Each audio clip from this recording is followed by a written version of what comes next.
First the kingdom. A walk with the Master, breathing the air of Galilee, feeling the weight of the dust on my feet, and looking into the eyes of weary men and women taught me something profound about the human heart. You run so fast, but you do not always know where you are going. Before we dive into what it truly means to put the kingdom first, I want to invite you to a commitment. If you feel that your life has been a cycle of anxiety, share this message right now with someone who needs peace and decide to read until the very end. For what I am about to say can shift your entire perspective on tomorrow. The weight of the inverted search. I have seen the crowds climbing the mountains, their faces etched with worry over bread, shelter, and clothing. I understand the tightening in your chest when the bills arrive before the resources do. But listen to my voice. The world has taught you to chase things in order to find peace. I came to show you that peace comes from whom you follow, not from what you possess. In the Sermon on the Mount I said, "Therefore take no thought, saying, what shall we eat? Or what shall we drink? Or wherewithal shall we be clothed?" Matthew 6:31.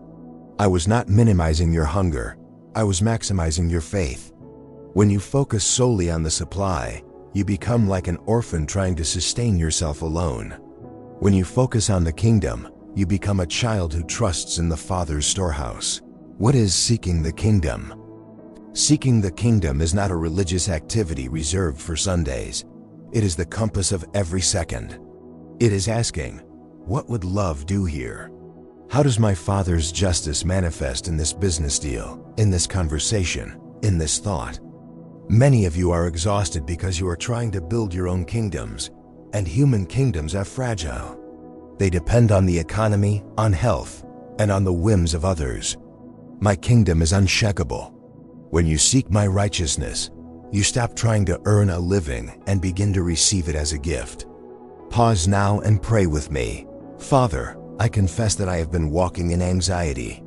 My eyes have drifted from you and fixed upon my lack. Reorder my affections.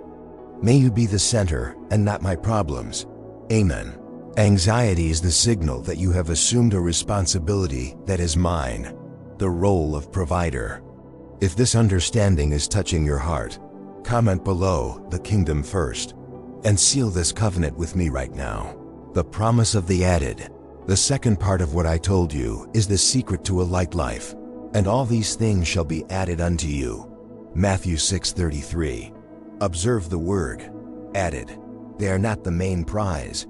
They are the accompaniment. If you chase things, the kingdom is left out. If you chase the kingdom, things chase you. It is a matter of spiritual alignment. When your life is aligned with my will, provision flows naturally to wherever the mission requires. I care for the birds of the air. They do not sow, nor reap, nor gather into barns. Matthew 6:26. Why do you, who are worth so much more than they, think I would forget you? Nature does not stress to bloom. It simply remains connected to the source. Abide in me. Conclusion. The challenge of surrender. Tomorrow when you wake up, the world will scream, run, accumulate, worry. I will whisper, seek me first. Choose my voice. The righteousness I offer is not a burden. It is the freedom of not needing to prove anything to anyone. Knowing that your Father knows what things you have need of before you even ask. Life is too short to be spent in anxiety over things that time consumes. Invest in what is eternal. Invest in my presence. To seal this moment, put it into practice now. Identify one area of your life where you have taken God off the throne and put him on a waiting list. Hand that area over to him today and share this awakening with 3 other people so that the kingdom may expand through you. I will be with you every step of the way, even unto the end of the age.